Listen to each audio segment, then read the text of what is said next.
The desert sun hung low over the cracked asphalt of Route 17, casting long shadows that stretched like fingers across the empty highway. Dust devils swirled in the distance, whispering secrets to the wind, while the air carried the sharp tang of sagebrush and overheated rubber. It was just past noon on a sweltering Tuesday, the kind of day when the horizon shimmered like a mirage, promising escape but delivering only isolation. That's when the roar shattered the silence, a guttural engine growl that faltered, coughed, and died. A lone motorcycle lay crumpled on its side, chrome glinting dully in the light, its rider sprawled nearby, helmet cracked and bloodied, one leg twisted at an unnatural angle beneath the wreckage. Ethan Harper, 12 years old and all elbows and knees, pedaled his rusty bike along the shoulder, his backpack slung low with the weight of half-eaten sandwiches and a dog-eared library book. School had let out early that day, but Ethan had taken the long way home, cutting through the back roads to avoid the taunts of the bigger kids who called him Scrappy for his threadbare clothes and the way he scavenged cans after hours. He was the son of a single mum who worked double shifts at the diner, leaving him to fend for himself more often than not. Life in dusty Willow Creek had taught him to keep his head down, to ignore the ache of empty pockets and emptier promises. But as he crested the rise, the sight hit him like a punch. The man on the ground, groaning faintly, his leather vest torn and stained, dark hair matted with sweat and grit. Ethan skidded to a halt, tires screeching on the gravel, his heart hammered in his chest, a wild drumbeat echoing the distant thunder of an approaching storm. No one else was around, no cars, no Samaritans, just the vast emptiness of the Badlands. The man, mid-40s, broad-shouldered with tattoos snaking up his arms like ancient runes, tried to shift, but pain twisted his face into a grimace. "Hey, kid," he rasped, voice like gravel under boots. "Don't. Just go. Water. Phone." Ethan's hands trembled as he dropped his bike and rummaged through his backpack. He had a half-full water bottle from lunch, warm and metallic tasting, but it was something. Kneeling beside the stranger, he unscrewed the cap and held it to the man's cracked lips. The biker drank greedily, coughing as droplets spilled down his chin. Up close, Ethan saw the scars, a jagged line across the jaw, faded ink on knuckles that read "loyal" and "forever." This wasn't some weekend rider.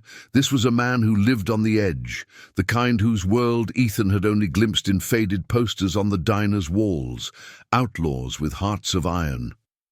"I'm Ethan," the boy said, his voice steadier than he felt. "You're hurt bad. Leg looks broken. I can flag someone down. But out here? Might take hours." He glanced at the horizon, where heat waves danced mockingly. School was the last thing on his mind now. The bell had rung, but this was real, raw, demanding everything he had. The man, Jacob Kane, though Ethan wouldn't learn his name until later, managed a weak nod. "Name's Jacob. Bike clipped a pothole. Lost control. Call my crew. Numbers in my pocket." His hand fumbled toward his vest, but weakness pinned him down. Ethan hesitated, the weight of the moment pressing on him like the summer heat. He wasn't supposed to talk to strangers, let alone touch them. But something in Jacob's eyes, haunted, pleading yet fierce, stirred a forgotten echo in Ethan's chest. His own father had vanished years ago, leaving behind a locket with a scribbled note. "Keep your word, son. It's all we got." Ethan had clung to that, even as life ground it down. Digging into Jacob's pocket, he found the phone, cracked screen flickering to life. The contact list was sparse. Iron Viper's MC, emergency. With shaking fingers, he dialed. The voice on the other end was a bark, urgent and laced with suspicion. "Who the hell is this?" Ethan stammered out the details. The location, the crash, Jacob's fading breaths. "He's hurt, mister. Real bad. Tell me what to do." Instructions came rapid fire. Stabilize the leg with a belt if he had one. Keep him talking. Don't move him. Ethan tore off his own belt, the one his mum had bought him for his birthday, and fashioned a makeshift splint from scavenged branches and the strap. Jacob winced, but gripped Ethan's shoulder. "You're a good kid." Not many would stop. Minutes stretched into an eternity, the sun baking the scene as Ethan shaded Jacob's face with his jacket. Flies buzzed lazily, drawn to the metallic scent of blood that Ethan pretended not to notice. He talked to fill the silence, about school, the stray dog he fed behind the trailer park, the dreams of getting out of Willow Creek someday. Jacob listened, his breath shallow, sharing fragments of his own story, a promise made in the smoke of a battlefield 20 years back, to brothers in arms who'd become his chosen family. "We ride for each other," he murmured, "no matter the miles." As the first distant rumble echoed, not thunder but engines, Ethan felt a shift, like the world tilting toward something bigger. A convoy crested the rise. Not one or two bikes, but a dozen, leathers gleaming, engines thundering like Judgment Day. They pulled up in a tight formation, dust clouds billowing, and dismounted with practiced efficiency. The leader, a grizzled veteran named Marcus, with a salt and pepper beard, knelt beside Jacob. "Hold on, brother, help's here." They loaded Jacob onto a makeshift stretcher from the truck trailing the pack, while another rider handed Ethan a bottled water and a protein bar. "You did right, kid. What's your name?" But Ethan, wiping sweat from his brow, waved it off. "Just helped. He needed it." As the convoy prepared to roll out, Jacob caught his eye from the truck bed. "Ethan, you kept a stranger's word today. That means something. We'll be back for you." The words hung in the air like a vow, unspoken but ironclad, as the engines roared to life once more. By the time Ethan pedaled home that evening, the sky bruised purple with twilight. He couldn't shake the feeling that he'd stepped into a story far larger than himself. His mom would worry about the missing belt, the dirt on his knees, but the warmth in his chest was new, a spark of purpose amid the scars of neglect. Little did he know, across the state lines, word of the poor boy from the dust was spreading through garages and backroom meetings. Jacob's crew, the Iron Vipers, weren't just riders. They were bound by oaths older than the roads they claimed. And in the quiet hours, as Ethan lay awake listening to the coyotes howl, the promise took root. Loyalty repaid, no matter the cost. The next morning dawned crisp, the desert air carrying a hint of rain that never came. Ethan skipped school again, claiming a stomachache to his mom, but truth be told, he couldn't sit still. He wandered back to the crash site, the asphalt scarred, but already healing under the relentless sun. Shards of chrome caught the light, winking like forgotten stars. That's when he heard it. A low hum building from the south, growing into a symphony of power. He turned, eyes widening, as the horizon filled with black and chrome. Not a dozen, but 50, then 80, then 100 strong. Hell's Angels patches gleamed on vests, engines purring with restrained fury. They rolled in like a storm front, stopping in a perfect arc around the boy. The leader dismounted, a towering figure named Victor, with eyes like polished steel. "Ethan Harper, Jacob sent us. Said a kid saved his life yesterday. Missed school for it." Ethan's throat tightened.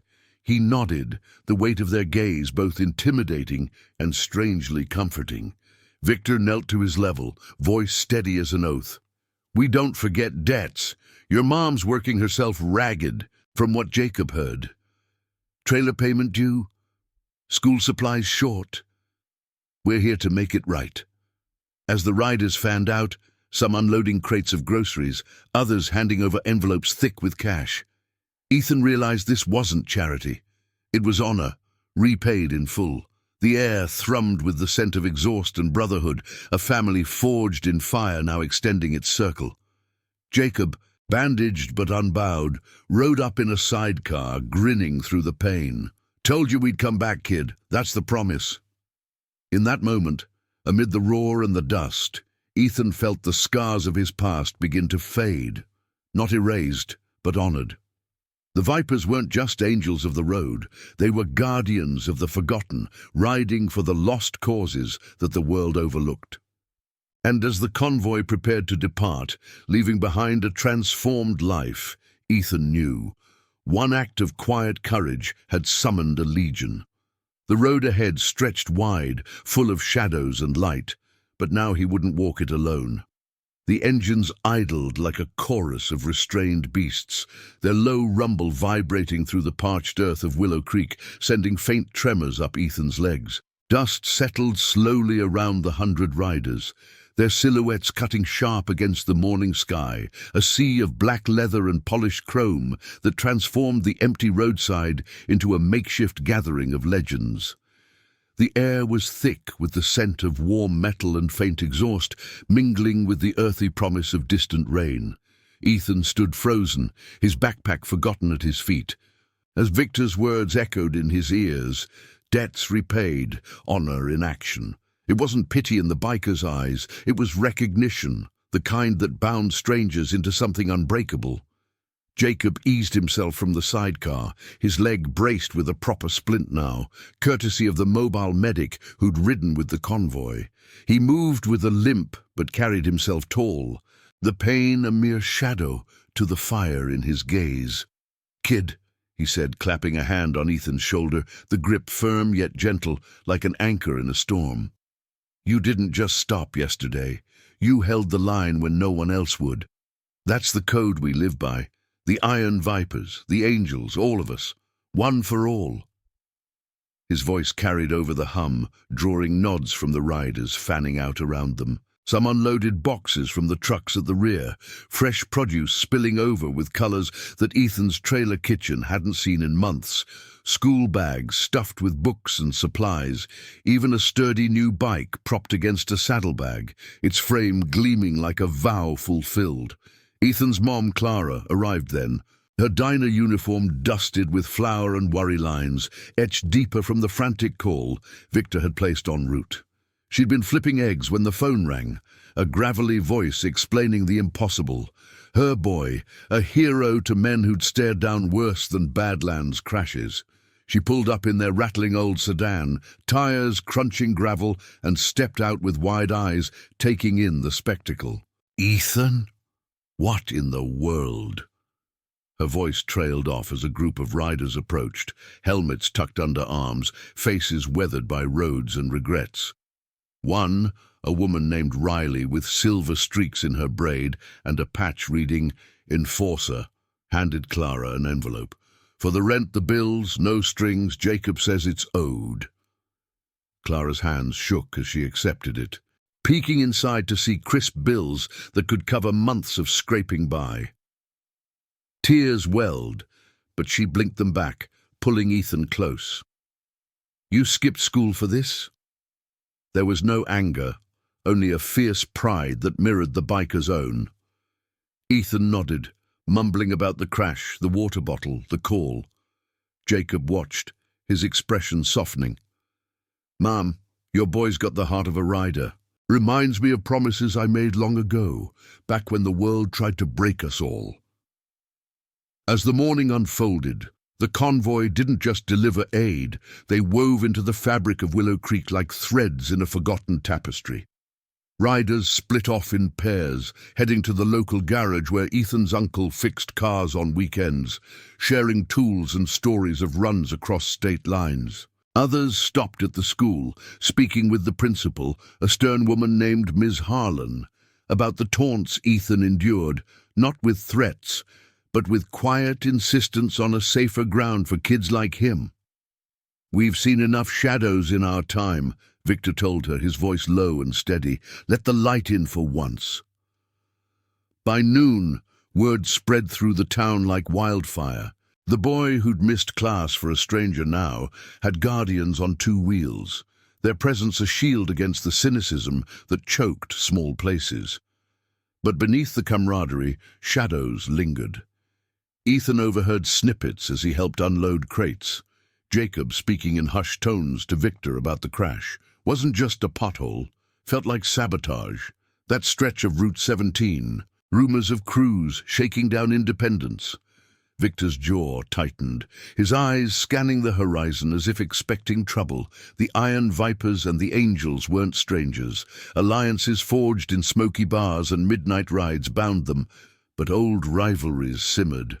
Jacob's bike, a custom beast with Viper insignia, had been tampered with, whispers suggested, a warning from those who profited off fear. Corrupt haulers who'd muscled into the lanes, demanding tolls no law would touch. Ethan felt the weight of it all, a boy's curiosity sharpening into something deeper. As the sun climbed higher, casting golden halos on the chrome, he sat with Jacob under the shade of a sprawling mesquite tree, the biker's leg elevated on a crate. "Why me?" Ethan asked, twisting a blade of dry grass between his fingers. "You could have just sent money. Why come like this?" Jacob leaned back, his tattoos shifting like stories etched in skin. "Because promises aren't checks in the mail, son.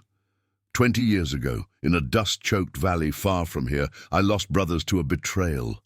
Swore I'd never let a good soul stand alone again. You kept me breathing when the road tried to claim me. That's family now, chosen, not given." The afternoon brought a shift, subtle as a gear change. A dusty pickup rolled up from town, its driver a wiry man named Harlan, Ms. Harlan's brother it turned out. With a scowl that spoke of grudges held tight, he eyed the bikes warily, muttering about trouble on wheels and how Willow Creek didn't need outsiders stirring pots. Victor met him halfway, hands open, no bluster. "We're not here for pots, friend, just settling a score with fate." But Harlan's gaze lingered on Jacob, a flicker of recognition, or was it unease?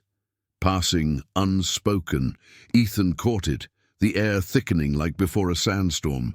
As dusk painted the sky in strokes of amber and indigo, the convoy began to disperse, engines firing up in a staggered roar that echoed like a farewell hymn. Riders clasped hands with Ethan and Clara, leaving behind not just provisions, but invitations. A Viper patch for the boy, a number to call if shadows crept too close. Jacob lingered last, pulling Ethan aside. "Watch your back, kid. Roads have eyes. But remember, you're one of us now. That promise, it rides both ways." With a nod, he mounted up, the sidecar humming as the group thundered south, taillights fading into the twilight like fireflies bound for battle. Ethan watched until the dust cleared, the silence returning heavier, laced with new purpose. Home that night felt different. The trailer warmer, the fridge stocked, his mum's laughter lighter over dinner.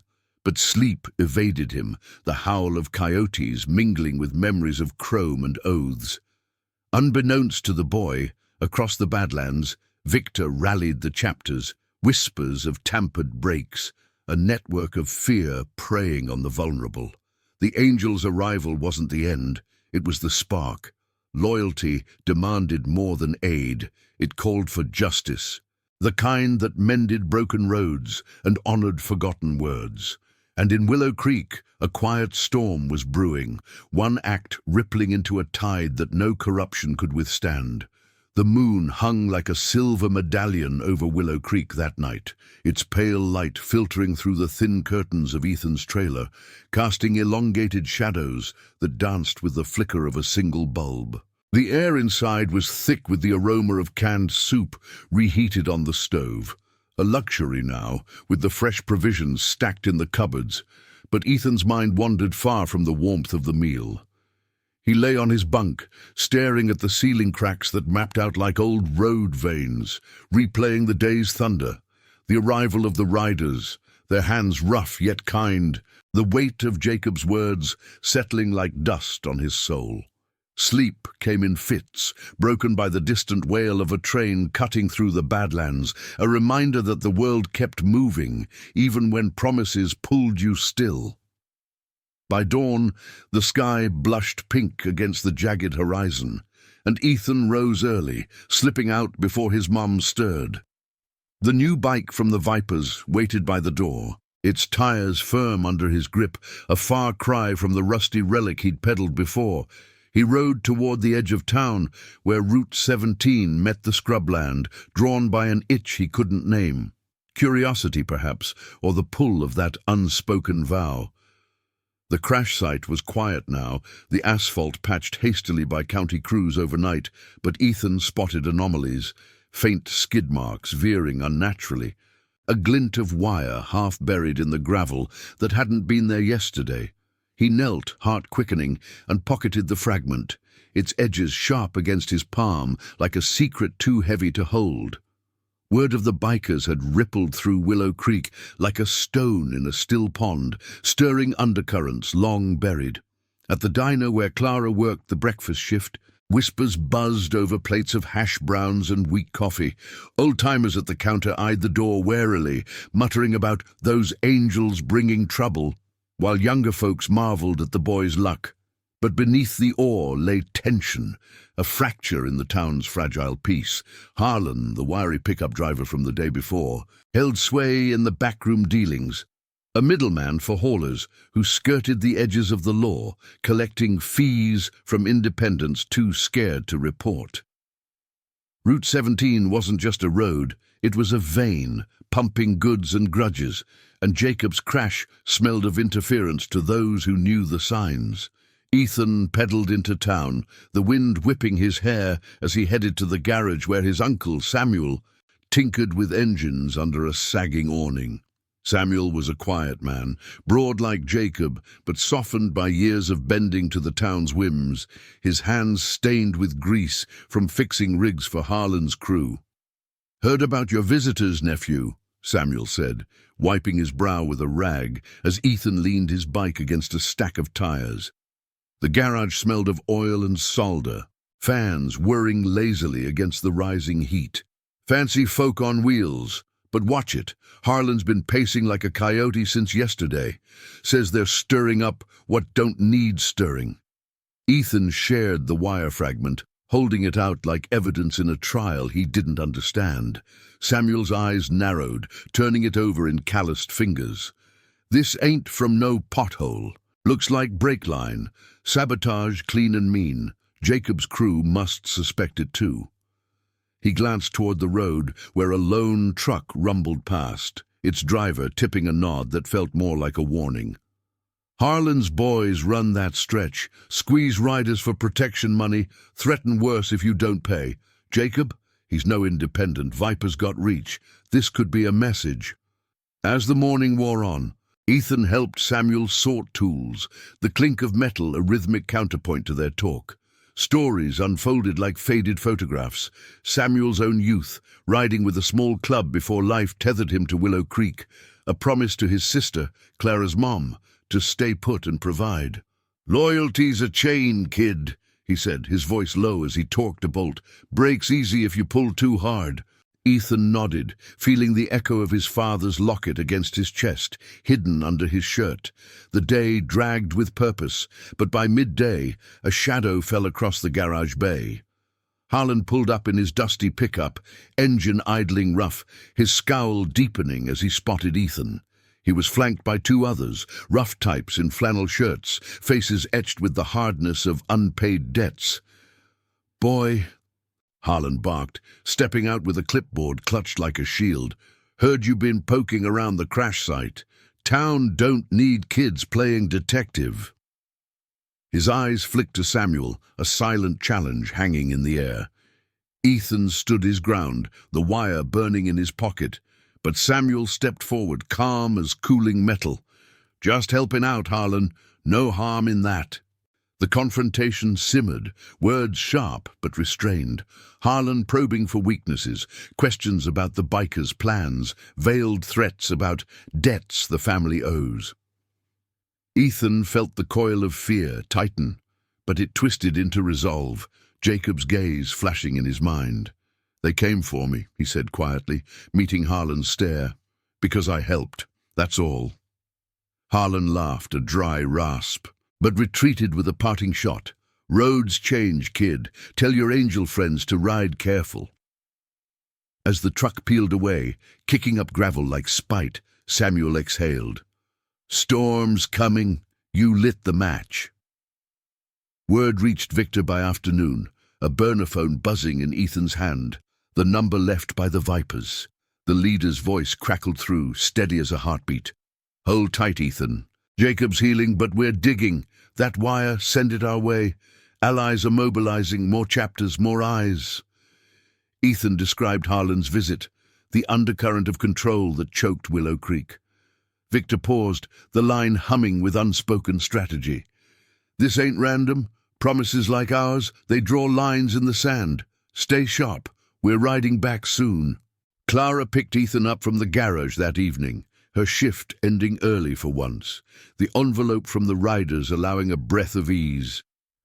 They drove home in silence at first, the sedan's radio murmuring old country tunes about lost highways and second chances.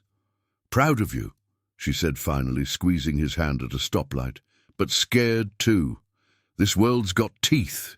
Ethan looked out at the fading sun, painting the mesquite in gold, and felt the weight of chosen family settle. Jacob's oath, now his, bridged the gaps, boy to biker, neglect to belonging.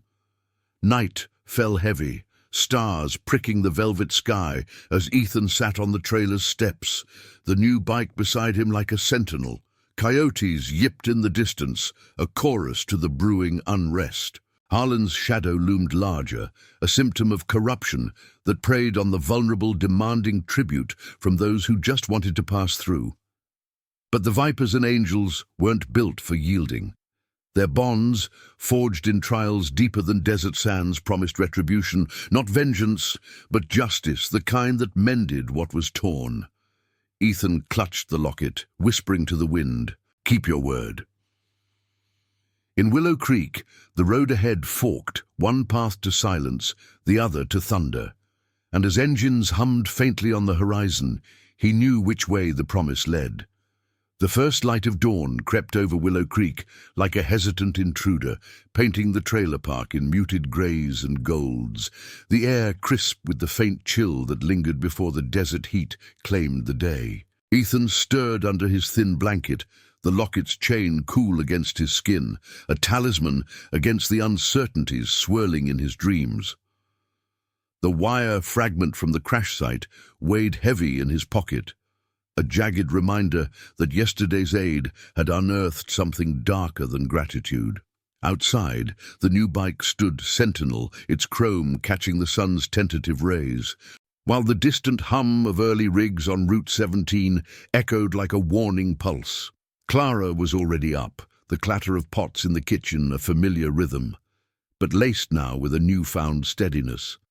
The provisions from the riders had bought time, easing the knot of bills that once strangled their days. She hummed softly as she fried eggs, the sizzle mingling with the aroma of coffee brewing strong, a small rebellion against the town's grind.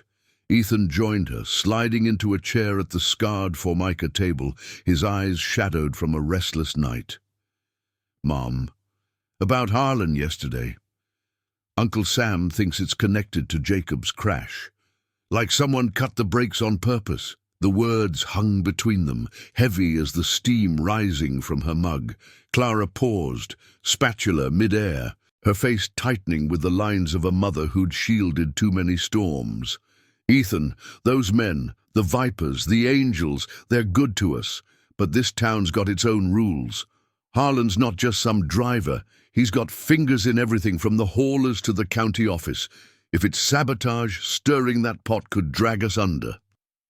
Her voice was a whisper, laced with the ache of choices made long ago, leaving a life of endless shifts for the fragile hope of stability in Willow Creek. But Ethan's resolve burned brighter, fueled by Jacob's oath, the echo of engines that had thundered into his world, like fate itself. "They came for me, Mom. That's not stirring, that's standing."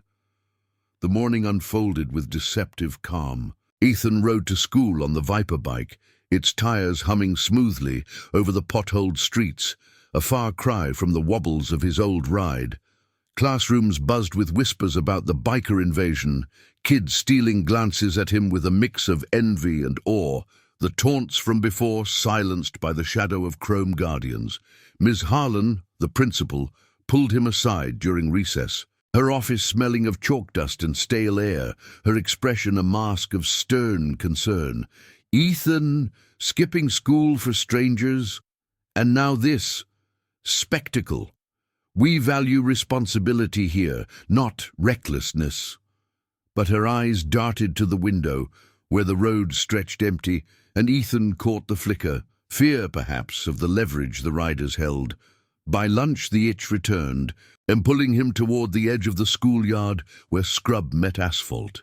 He slipped away, pedaling furiously to the garage, the wind carrying the sharp tang of sage and impending dust.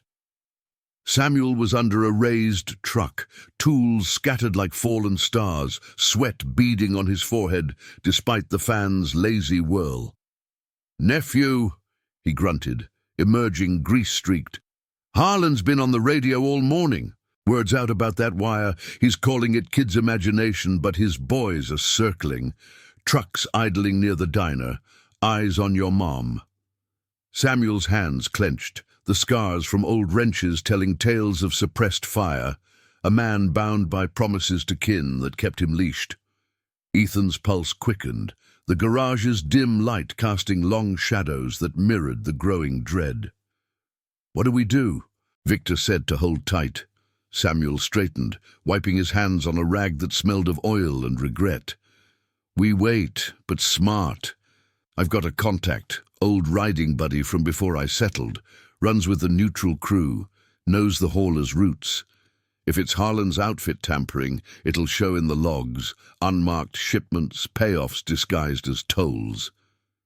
He pulled a battered notebook from a drawer, pages yellowed like forgotten oaths, sketching a rough map of Route 17's bends. "See here, that stretch where Jacob went down, prime spot for shakedowns. Independence pay or pay worse." As they pored over the scribbles, the garage door rattled open, admitting a blast of hot air and the rumble of an approaching engine.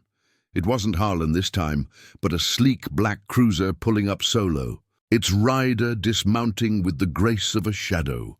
Riley, the silver-braided enforcer from the convoy, helmet under arm, her vest patched with angel wings that caught the light like iron promises. "Heard from Victor," she said, voice steady as a low rev, nodding to Samuel before turning to Ethan. "Jacob's out of the clinic, leg mending, but he's piecing it with us. That wire you found. Matches cuts on 2 other bikes last month, riders who wouldn't bend to the tolls." Her eyes, sharp as desert hawks, scanned the horizon. "Harlan's no lone wolf. He's got backers in the county, skimming from the vulnerable. We ride clean, but corruption like this, it mocks every oath we've sworn." Riley's presence shifted the air, a bridge between worlds, woman of the road, mother to none, but sister to many. Her own scars hidden under leather, but etched in the lines around her eyes.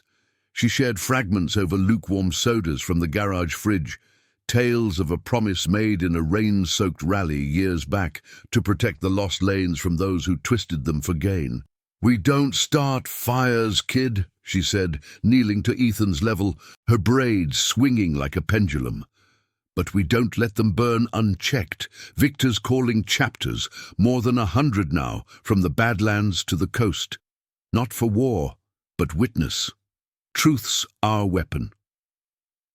The afternoon deepened into a tense vigil, Samuel relaying details to his contact via a crackling radio in the back, static hissing like suppressed secrets.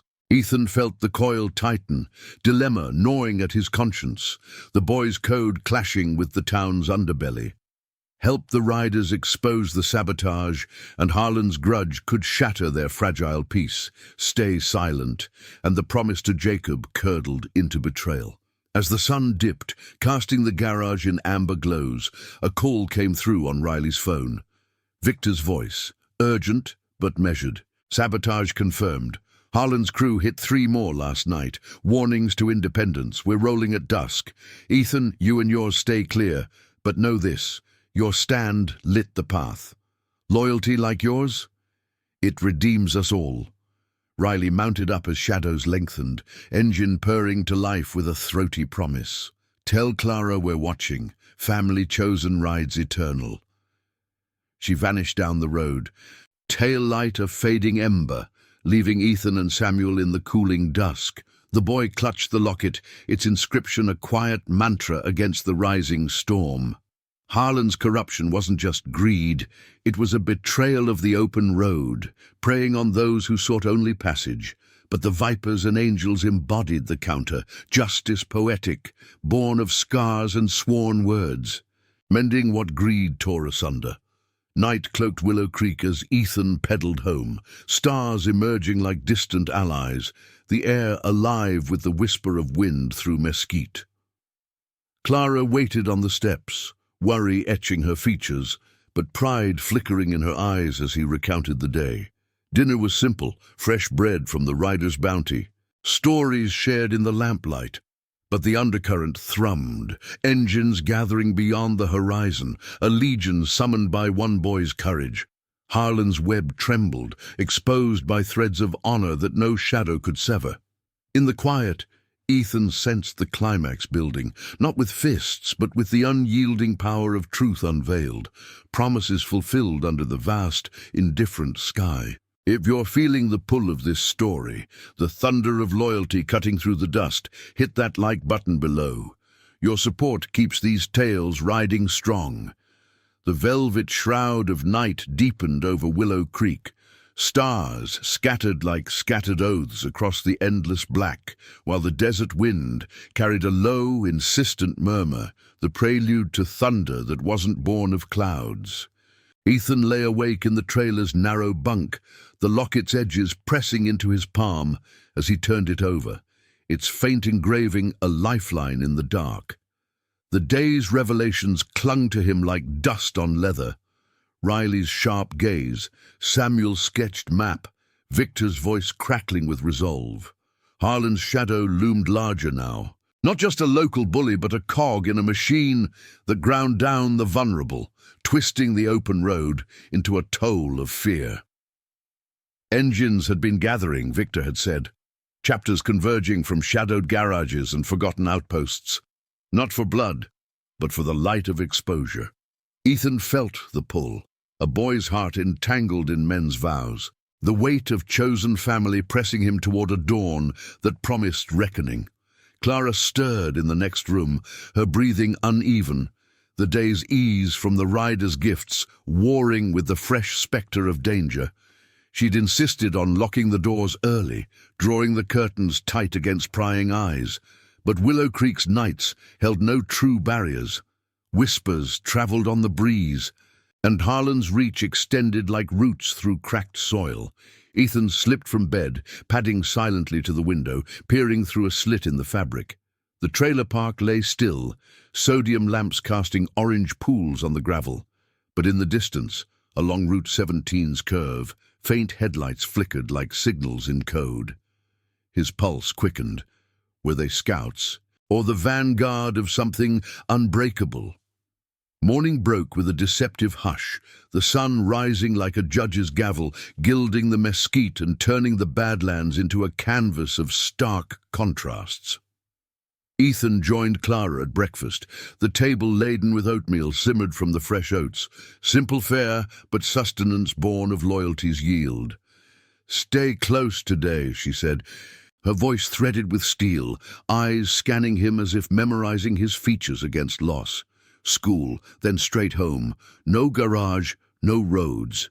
Ethan nodded, but the locket burned against his chest, Jacob's words echoing, "Promises ride both ways." He pedaled to school under a sky building to blue, the Viper bike's frame humming with borrowed strength, its presence a quiet declaration amid the stares from passing trucks. Class dragged like a stalled engine, the drone of lessons on history, tales of forgotten battles and unkept pacts, mirroring the unrest churning in Ethan's gut. Whispers circled him now, Not taunts, but questions. Your biker friend's coming back. Heard Harlan's mad as a hornet. Ms. Harlan's office loomed at recess, but she waved him off with a tight smile, her brother's influence a ghost in her hesitation. By midday, the air thickened, a heat wave rolling in that blurred the horizon, carrying the acrid tang of exhaust from unseen convoys. Ethan slipped out during lunch, unable to sit idle, drawn inexorably to the garage where Samuel waited, tools laid out like preparations for a ritual. The shop was a fortress of shadows and gleam, fans battling the rising temperature, the scent of solvent sharp in the air. Samuel emerged from under a hood, face grim, a radio clutched in one oil-blackened hand. "Nephew, it's moving fast. My contact confirmed it. Harlan's logs show payoffs rerouted through shell holes, bribes to county clerks to look the other way. 3 crashes last month, all independents who balked at the tolls. Jacobs was the boldest. Vipers don't bend." He spread the notebook wider, lines crisscrossing like veins exposed, marking ambush points where sabotage bloomed. Ethan's fingers traced the crash site's bend, the wire's memory vivid. "They're coming today," Samuel added, voice low as a confession. Victor radioed at first light, full muster, angels and vipers united. Not to fight, but to roll through with evidence, force the hand of truth. As if summoned, the ground trembled, a deep vibration that rattled the hanging chains, sending dust sifting from the rafters. Engines swelled from the south, a symphony building from growl to roar, cresting the rise like a tidal wave of chrome and resolve. Ethan stepped outside, shielding his eyes against the glare as the convoy materialized. Over 100 strong now, bikes in tight formation flanked by support trucks, patches gleaming, iron vipers' serpents entwined with Hell's Angels' wings, a banner of alliance fluttering from the lead rig. Victor rode point, his frame unyielding, Jacob beside him in a reinforced sidecar, leg braced but spirit unbroken, his nod to Ethan, a silent pact renewed. They pulled into the garage lot in a controlled surge, dust billowing like incense, the air alive with the metallic tang of hot pipes and the undercurrent of purpose. Riders dismounted in waves, faces etched with the miles of oaths traveled. Men and women who'd traded blood for brotherhood, scars for solidarity. Riley was there, braid whipping in the wind, coordinating with a map unrolled on a tailgate, markers pinning Harlan's web. "Kid," Victor called, striding over with a grip that steadied rather than crushed. "You held the line. This ride, it's for every forgotten promise on these roads." Jacob eased down, clapping Ethan's back, his eyes alight with the fire of redemption. "Saw your stand from the dirt, son. Now watch how loyalty clears the path." The gathering pulsed with quiet efficiency. No shouts, just the click of cases opening to reveal dossiers, witness statements from shaken riders, photos of tampered lines, ledgers pieced from shadows. Samuel integrated seamlessly, his old contacts feeding real-time intel via radio bursts. Clara arrived unbidden, pulling up in the sedan with wide eyes, drawn by the thunder that shook the diner windows. She joined the circle, her presence a bridge, accepting a folder from Riley with details on legal aid. Pro bono lawyers from rider networks, ready to dismantle the corruption without a single raised fist. "This town's bled enough," Clara murmured, her hand finding Ethan's, the family's circle widening under the relentless sun. But tension coiled as noon peaked, the heat mirage shimmering the road. Harlan's pickup appeared on the periphery, idling at a distance, his flannel-clad shadows watching from truck cabs, engines rumbling like threats unspoken. Victor spotted them, signaling a subtle flank, riders peeling off in pairs, not advancing but encircling, their mere presence a wall of unyielding honor. Harlan stepped out once, megaphone in hand, voice amplified over the hum. "This is private land, outsiders. Turn back before you regret." But Victor met it with calm, amplifying his own response. "No regrets here, friend, just truth rolling in. Care to join the light?" The standoff stretched, minutes like eternities, the air electric with the scent of sage and sweat. Hearts pounding in sync with idling motors. Ethan stood at the fore, small but steadfast, the locket a heartbeat against his chest. Harlan's gaze locked on him, a flicker of calculation giving way to unease as more evidence surfaced. A rider handing over a recorded call, Harlan's voice demanding tribute veiled as insurance.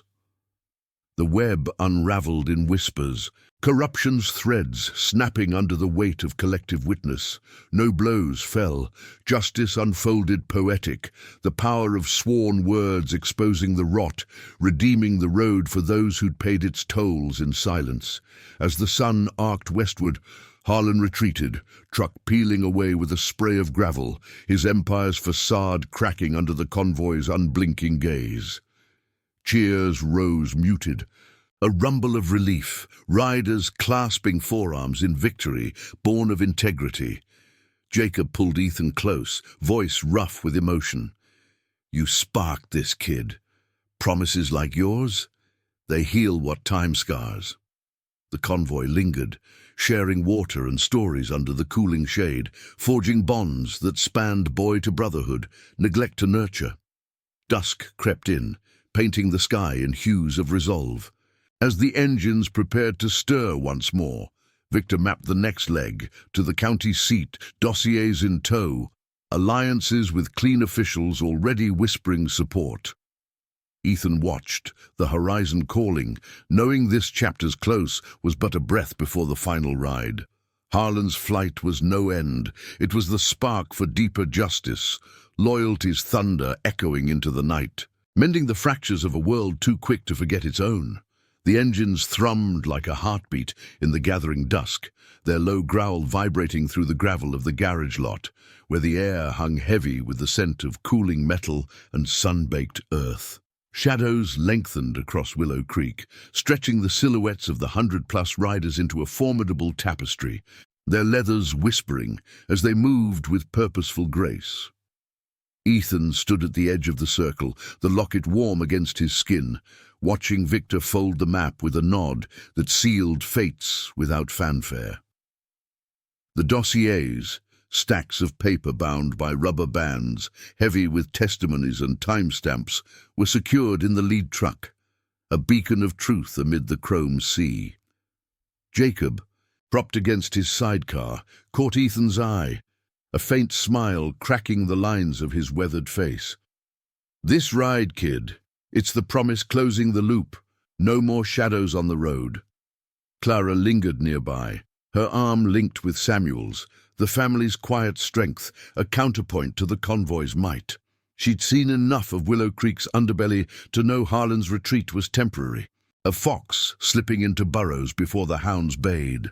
But in the rider's eyes, hardened by miles and mended by oaths, she glimpsed redemption's shape. Not a blaze of fury, but a steady light piercing the corruption that had choked their lives like vines on rusted wire. Riley approached, her braid tucked under her helmet, handing Clara a small emblem, a viper wing pin, simple silver against the dusk. "For the home front," she said, voice soft as settling dust. "You've got allies now, beyond these wheels." As the sun dipped below the horizon, igniting the sky in strokes of crimson and indigo, the convoy stirred to life. Engines ignited in a staggered cascade, a symphony that built from murmur to roar, headlights piercing the twilight like stars summoned early. Victor mounted first, his bike a black stallion under him, gesturing to Ethan with a gloved hand. "Ride with us a spell if your mom allows. See the justice unfold." Clara hesitated, her gaze flicking to the road's endless call, then nodded, pride edging out fear. Ethan climbed onto the back of Jacob's sidecar, the leather seat cool and unyielding, gripping the edge as the world tilted forward. The boy who'd once pedaled alone now surged with the pack, wind whipping his hair, the scent of exhaust and sage filling his lungs like a vow inhaled.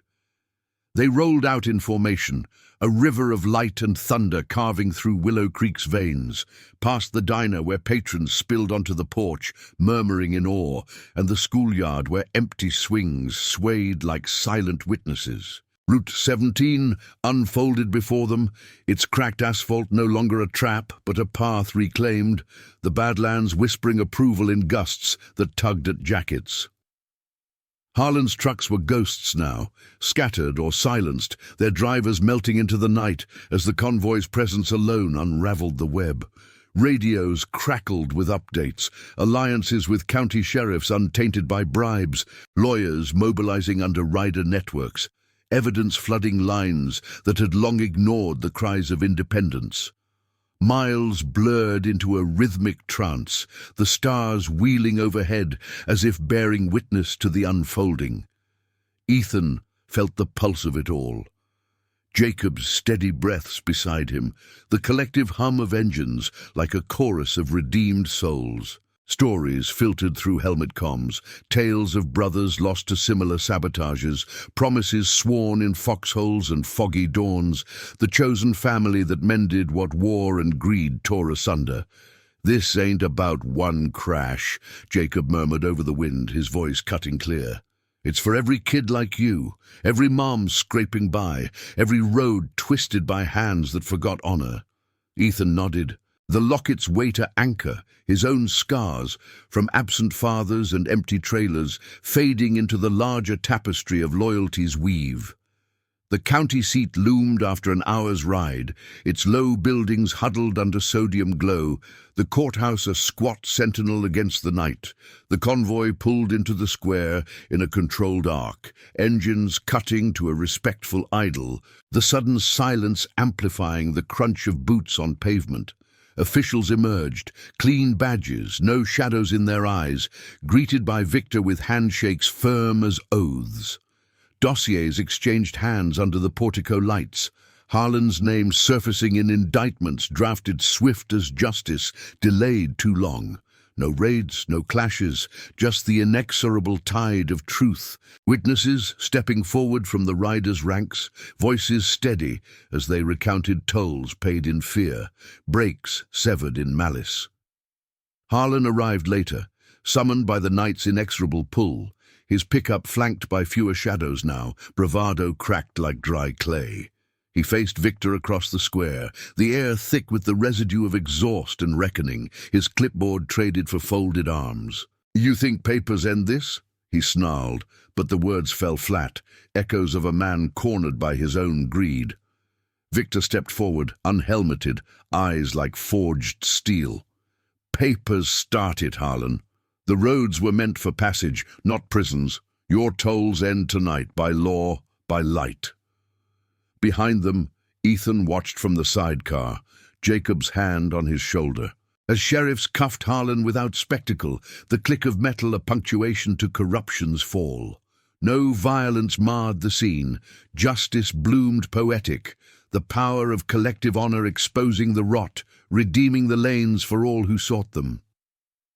As dawn's first blush touched the horizon, painting the courthouse in soft golds, the convoy dispersed in waves, missions splintered, but bonds eternal. Riders clasped Ethan's hand, Riley pressing a spare helmet into his grasp. "For the next ride, kid," while Samuel and Clara waited at the trailer's edge, their silhouettes warmed by the rising light.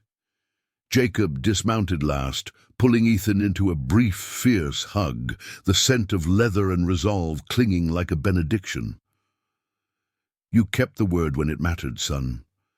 That's the legacy, silent acts that echo loud." He mounted up, engine purring to life, taillights fading into the morning mist like embers carried on the wind. Back home, Willow Creek stirred anew, the air lighter, whispers turning to nods of respect as news rippled. Harlan's crew dismantled, routes freed, independence breathing easier under watchful alliances. Ethan pedaled to school that day, the Viper bike a steady companion, taunts banished by the legend of his stand. Clara's shifts eased, her laughter freer over dinners of fresh bounty, Samuel's garage buzzing with honest work. The locket hung prouder now, a symbol not of loss, but of promises fulfilled, family chosen in the dust, loyalty's thunder mending the world's fractures. In the quiet evenings, as coyotes sang to the stars, Ethan knew the road stretched on, shadowed but illuminated by oaths unbroken. One boy's courage had summoned a legion, turning neglect to belonging, corruption to clarity. The iron vipers and hell's angels rode eternal, guardians of the forgotten, their wheels turning justice's wheel. And in Willow Creek, under the vast sky, honor's legacy endured, a spark in the Badlands, bright as chrome at dawn.